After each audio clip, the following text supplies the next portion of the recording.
ये वो जमाना था जब मुगलिया सल्तनत अपनी ढलान पे थी। हीर रांझा, शीरी फरहत, लैला मजनू, सस्सी पुन्नू और सोनी महिवाल के चर्चे आज भी जुबान ज़द-ए-आम है। चिनाब नदी के तट पर बस एक कस्बा था जो शायद अब पाकिस्तान के स्थित गुजरात में है। वहाँ रहता था तुला नाम का एक कुम्हार क्या, बर्तनों का एक माहिर कलाकार कहिए के बनाए हुए बर्तन आसपास के इलाकों ही नहीं बल्कि पूरे हिंदुस्तान में प्रसिद्ध थे। यहाँ तक कि मध्य एशिया तक में बेचे जाते थे। तुला के घर पे एक लड़की हुई, नाम रखा गया सोहनी। सोहनी यानी खूबसूरत, सुंदर। और जब सोहनी बड़ी हुई वाकई बहुत खूबसूरत हो गई। ना सिर्फ खूबसूरत बल्कि अपने पिता की तरह बर्तन बनाने में और उन्हें सजाने में उस्ताद ने बर्तन बनाने की सारी बारीकियों को जान लिया था और उसके द्वारा बनाए हुए चित्र की कला दिन दुगनी रात चुगनी पा रहे थे। ये कस्बा दिल्ली और मध्य एशिया के बीच व्यापार मार्ग में स्थित था। ताजिरों के अनेक कारवा वहां से गुजरते, रुकते, व्यापार करते। ऐसे ही एक दिन काफिले के साथ वहां पहुंचा एक खूबसूरत उज़्बेक नौजवान शहजादा इज्जत बेग। चीजों की खरीद फरोख्त और व्यापार के सिलसिले में उस कस्बे में पहुंचा जहां रहती थी सोहनी। एक बार बाजार में घूमते घूमते वो तुला की दुकान में जा पहुंचा और वहां रखे बर्तनों की उनकी कलाकारी का जायजा लेने लगा। तभी उसकी नज़र पड़ी सोहनी पर, जो एक कोने में बैठी उन बर्तनों पर चित्रकारी कर रही थी। शहजादा इज्जत बेग सोनी के हुस्न को बस देखता ही रह गया। वो पहली नज़र में उसे दिल दे बैठा और तब से कई बार वो किसी न किसी बहाने से सोहनी की दुकान पर आता रहा, या कहें जैसे सोहनी को देखने की चाह उसे खींच कर ले जाती।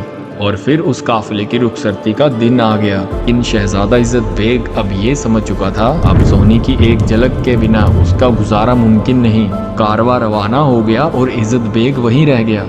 वो गाहे बगाहे तुला की दुकान के इर्द गिर्द फिरता रहा। बस एक सोहनी के दीदार का नशा उस पर हर वक्त तारी रहता। धीरे धीरे इज्जत बेग के एहसासों की गर्म आंच सोहनी के दिल को भी पिघलाने लगी और दोनों प्यार की लहरों में बहते चले गए। सबसे नजरें बचाकर मुलाकातों का सिलसिला चल पड़ा। दोनों अब एक दूसरे के हो चुके थे। धीरे धीरे इज्जत बेग की जमा रकम खत्म हो गई। उस कस्बे में टिके रहने के लिए अब इज्जत बेग को तरह तरह के काम करने पड़े। ऐसे ही एक काम था लोगों की गाय भैंसों को चराना। पंजाब में भैंसों को मही कहते हैं और इसीलिए इज्जत बेग को अब महिवाल के नाम से जानने लगे। आग लगती है तो धुआं भी उठता है। सोहनी महिवाल की मुलाकातें भी लोगों की नज़रों में आ ही गई। कुम्हार की बेटी, गैर बरादरी और गैर मजहब का लड़का। बात सोनी के पिता तक भी पहुंची।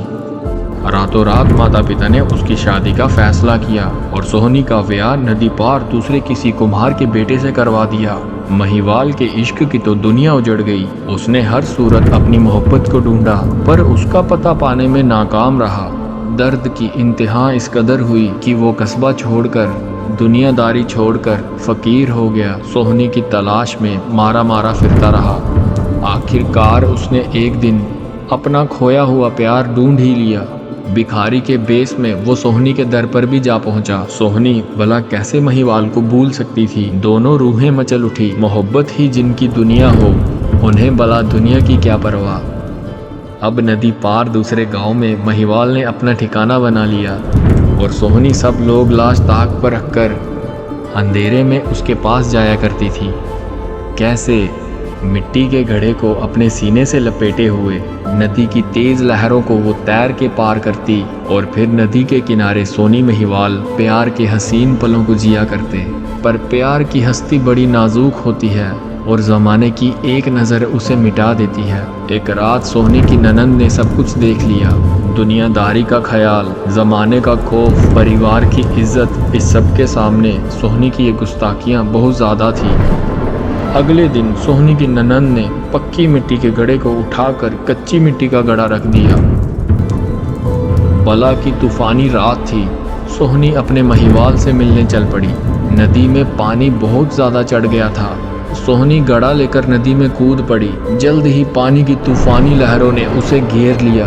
वो हर कोशिश करती नदी के पार जाने की, पर बीच रास्ते मिट्टी का घड़ा टूट गया। वो महिवाल जोर से पुकारने लग गई और मदद को चिल्लाने लग गई। उसकी ये चीख नदी पार इंतजार करते महिवाल के कानों तक पहुंची तो वो बेतहाशा सोहनी को बचाने नदी में कूद पड़ा। दोनों एक दूसरे को पाने के लिए तड़प रहे थे, मगर पानी की लहरों का घेरा बढ़ता ही गया। तूफान मोहब्बत को अपने साथ बहा कर ले गया।